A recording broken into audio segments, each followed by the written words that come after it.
Good evening, visitors. Welcome to the Australian War Memorial's Last Post ceremony. My name is Richard Cruz, and joining us today from the Australian Army is Corporal Billy McLaughlin Wilden. Today marks the 70th anniversary of the formation of the Royal Australian Regiment. The Royal Australian Regiment traces its lineage back to the 65th, 66th and 67th Battalions, which is a part of the 34th Infantry Brigade formed on Morotai in October 1945 for service in Japan as part of the British Commonwealth Occupational Force.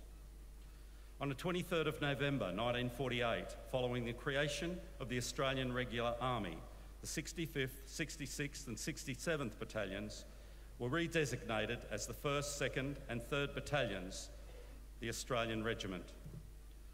In March 1949, His Majesty King George VI granted use of the prefix Royal to the Australian Regiment, which then became known as the Royal Australian Regiment.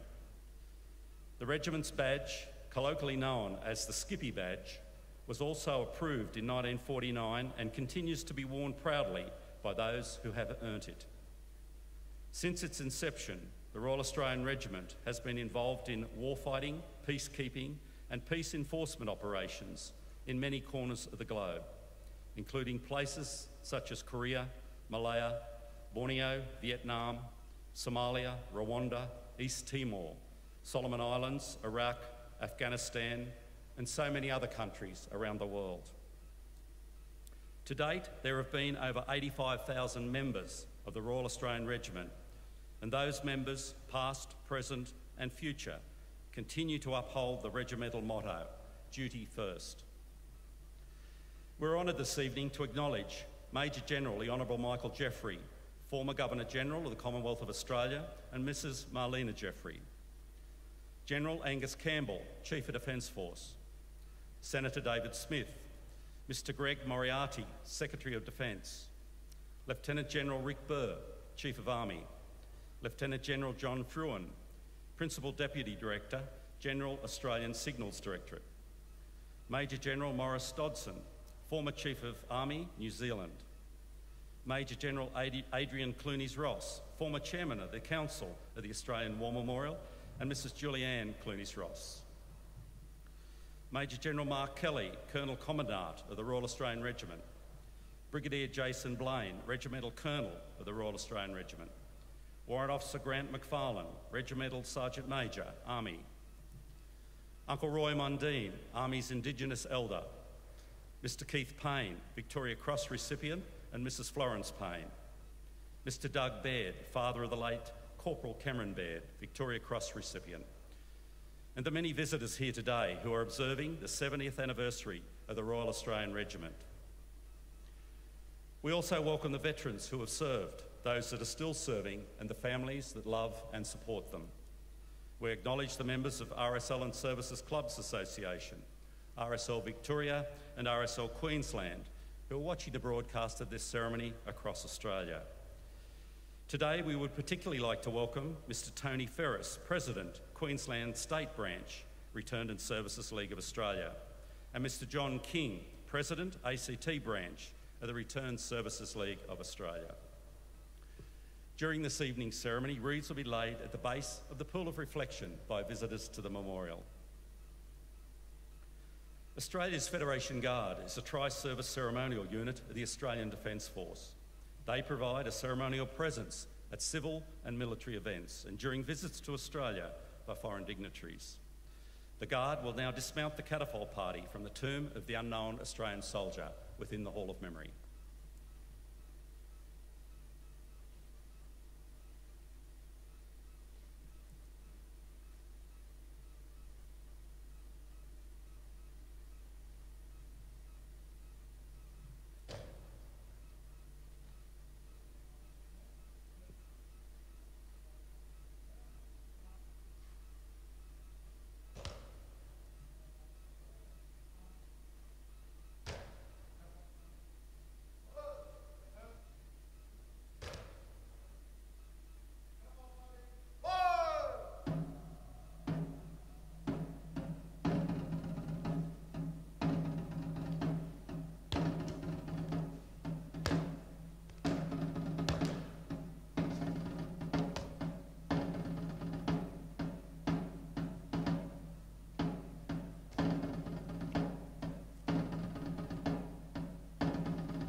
To mark the 70th anniversary of the Royal Australian Regiment, I will shortly introduce the Queen's and regimental colours of the 8 battalions. The practice of carrying symbols into battle has existed for centuries. Colours were used by the British originally as a means of identifying the location of a regiment's headquarters in battle. In time, the colours became a focal point of regimental pride and loyalty, and there are many stories of exploits of great heroism by soldiers defending the colours from loss. When battle honours were added to colours, they became a record of the military achievements of a regiment and were held in even higher esteem by members of the regiment. The consecration of colours was seen to add religious significance to them, and through the colours, to the regiment and its duties. Colours were carried only by the infantry and cavalry divisions, regiments.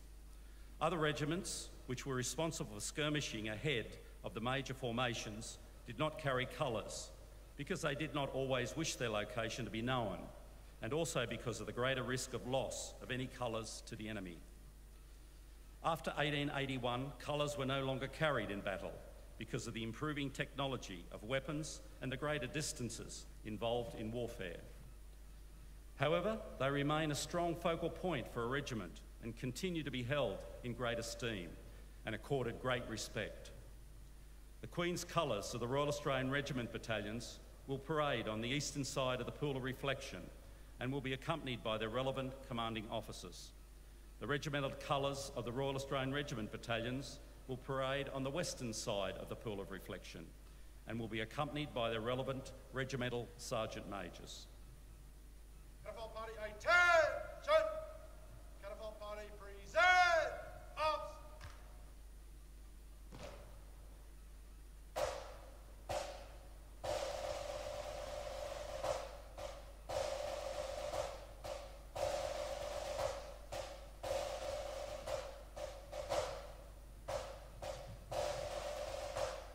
The Royal Australian Regiment is proud to display the Queen's and regimental colours of the 1st Battalion, the Royal Australian Regiment, based at Laverick Barracks, Townsville.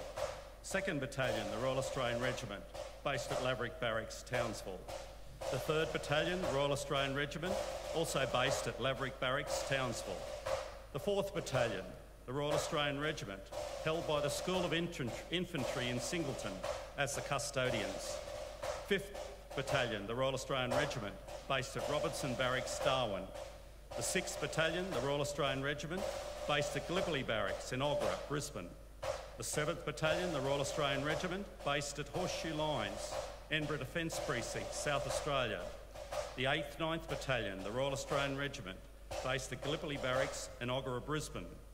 This is an amalgamated unit of 8, 9 RAR. And as such, this is the only battalion in the RAR that holds 2 Queen's and regimental colours.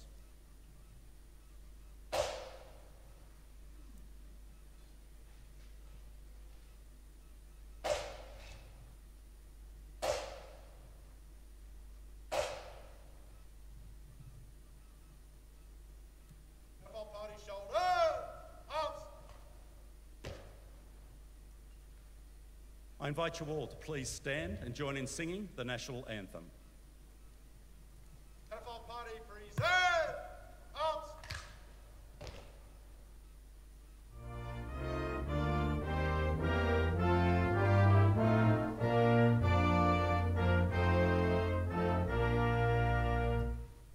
Australians, oh, let us rejoice, for we are young and free. We've golden soil and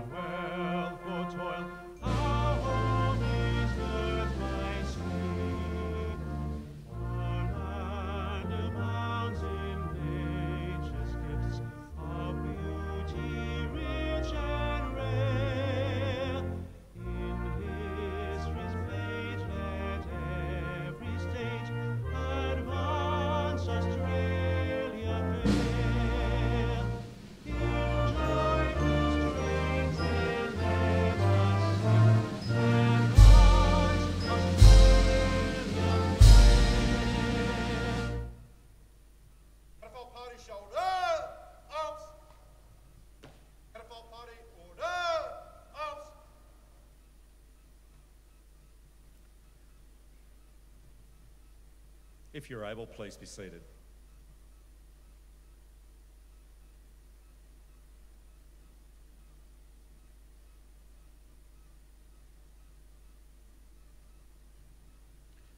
The Australian War Memorial was the vision of Charles Bean, Australia's First World War official historian. Bean landed with the Australian troops on Gallipoli and stayed with them at the front through to the end of the war. The idea of this national memorial and museum came to him at Pozières, France, in the depths of the bloody fighting of 1916. Bean's idea was that this would be a place where families and friends could mourn loved ones buried in faraway places. It would also be a place that could help all Australians understand what these men and women had endured and what they had done for us. Bean's vision, to which we remain true, is best expressed as inscribed in the entrance to the memorial's galleries. Here is their spirit, in the heart of the land they loved, and here we guard the record which they themselves made. Tonight we'll read the story behind just one of those on the Roll of Honour, which lists the names of more than 102,000 men and women who have given their lives for us in war and operations for more than a century. But first we present a lament, Flowers of the Forest. Wreaths and floral tributes will now be laid at the base of the Pool of Reflection.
Today, we remember and pay tribute to Temporary Corporal Kevin Joseph Cooper.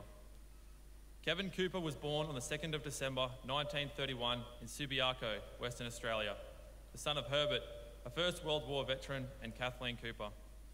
He grew up in Swanbourne, where he attended the local school. From a young age, Cooper had a love of motorcycles. After leaving school, he completed an apprenticeship as a motorcycle mechanic and brought his own motorcycle as soon as he was able. Cooper also served as a senior cadet with the 11th 44th Battalion. At the age of 18, with parental consent, Cooper enlisted in the Australian Regular Army on the 16th of August 1950. After completing his training in late October, he was posted to the 2nd Battalion, the Royal Australian Regiment, which was then based at Puckapunyal in Victoria. In early February 1952, Cooper learnt he was to be a reinforcement for 3 RAR in Korea.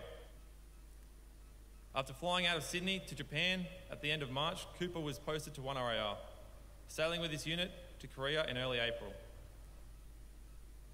1 RAR entered the front line in June and early the following month, conducting a company-strength daylight raid on a Chinese position on Hill 227. Over the following month, Cooper took part in nighttime patrols in no man's land. On the 3rd of August, Cooper was sent to the 25th Canadian Infantry Brigade's Junior NCO School to undergo instruction for promotion to Corporal. Cooper successfully completed the course in September. He was promoted to Lance Corporal. After 3 weeks' leave, Cooper returned to his battalion in late November and spent Christmas in the front line. This was enlivened by the Chinese, who had left cards, propaganda messages, and small gifts for the Australians on their defensive wire. By early March 1953, 1 RAR was out of the line, waiting to be relieved by 2 RAR. Although Cooper had completed his 12 months of service in Korea, he elected to serve for a further 8 months and transferred to 2 RAR. On the 21st of March, Cooper was present at Camp Casey, where Brigadier Tom Daly presided over a parade where 1, 2 and 3 RAR were together for the first time in the regiment's history. After the parade, Cooper was taken on strength of 2 RAR and was posted to Charlie Company. After a period of leave, Cooper returned to his battalion on the 24th of April and was promoted to Corporal. In late May, 2 RAR entered the front line for the first time. Over the next month, it was involved in intense patrol activity against the Chinese. In early July, 2 RAR moved to the Hook, one of the key positions in the Samashon Valley. A recent Chinese offensive had largely destroyed the defensive wire and numerous fighting positions. The Australians had their work cut out repairing the damage. Nightly patrol activity was kept up to keep Chinese patrols away from Australian positions. On the 19th of July, United Nations and Chinese negotiators reached an agreement on an armistice. That same day, the Chinese launched several attacks in the Samashon Valley, capturing 2 US Marine outposts near the Australian front line. The activity pointed towards one more offensive, which began on the evening of the 24th of July when Chinese infantry attacked US Marines' positions through their own artillery barrage. The Australians were subjected to heavy shelling and Charlie Company, including Cooper, fought off a Chinese attack. The following night, Cooper was in charge of a 7-man standing patrol forward of the Australian main line. That night, the Chinese again attacked US Marines' positions and subjected the Australian positions to an artillery bombardment. When Chinese infantry attacked Cooper's patrol position, he remained in control of the situation and continued to pass back information on enemy mortar fire and troop movements. In the early hours of the 26th of July, Cooper was ordered to bring his patrol in and supervise the withdrawal of his men under heavy fire. As he neared the front line, a Chinese shell detonated nearby and a piece of shrapnel stuck him in the head, killing him instantly. Cooper's men brought his body in and he was taken to Busan, where he was laid to rest with full military honours in the United Nations Cemetery. He was 21 years old. For his bravery and leadership, Cooper was posthumously mentioned in dispatches. Part of his citation reads, "This NCO previously displayed exceptional initiative and determination with a coolness unusual in a young NCO. In command of a patrol, he was absolutely fearless. His reputation as a leader was admired and is remembered by all ranks of Charlie Company." Despite his youth, Cooper possessed fine leadership abilities. Combined with his dedication to his mates and his job as an infantryman, he was the embodiment of the Royal Australian Regiment's motto, duty first. Cooper's death had a profound effect on his family, further compounded when his father, Herbert, died of heart failure 3 months later. Cooper's name is listed on the Roll of Honour on my left, among the 340 Australians who died as a result of their service during the Korean War. A photograph of his headstone is displayed today beside the pool of reflection. This is but one of the many stories of service and sacrifice told here at the Australian War Memorial. We now remember Corporal Kevin Joseph Cooper, who gave his life for us, for our freedoms, and in the hope of a better world.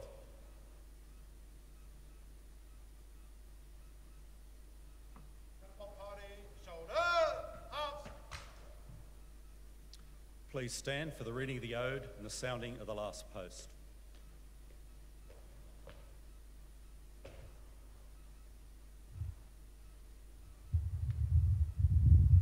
They shall grow not old, as we that are left grow old. Age shall not weary them, nor the years condemn. At the going down of the sun and in the morning, we will remember them. We will remember them. Catapult party present. Arms.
Shoulder, arms.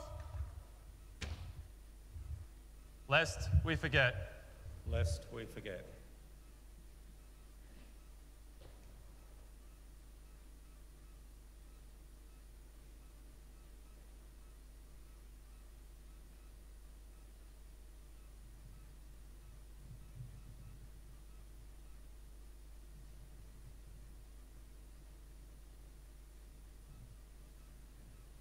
Catapult party present.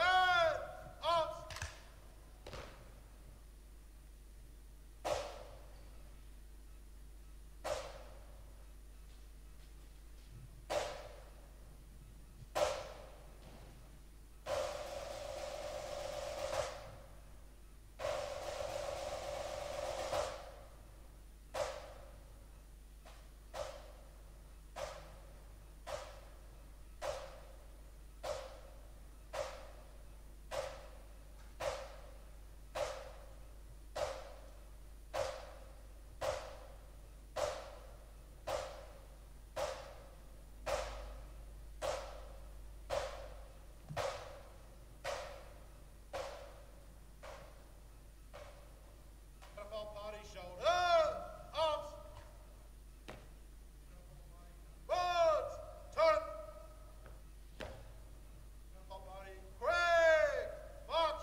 We leave you this evening with the words of the memorial's founder, Charles Bean. Many a man lying out there at Pozières or in the low scrub at Gallipoli, with his poor, tired senses barely working through the fever of his brain, has thought in his last moments, well, it's over. But in Australia, they will be proud of this. Ladies and gentlemen, girls and boys, that concludes this evening's last post ceremony. We thank you for visiting the Australian War Memorial and wish you all a very good evening. Thank you.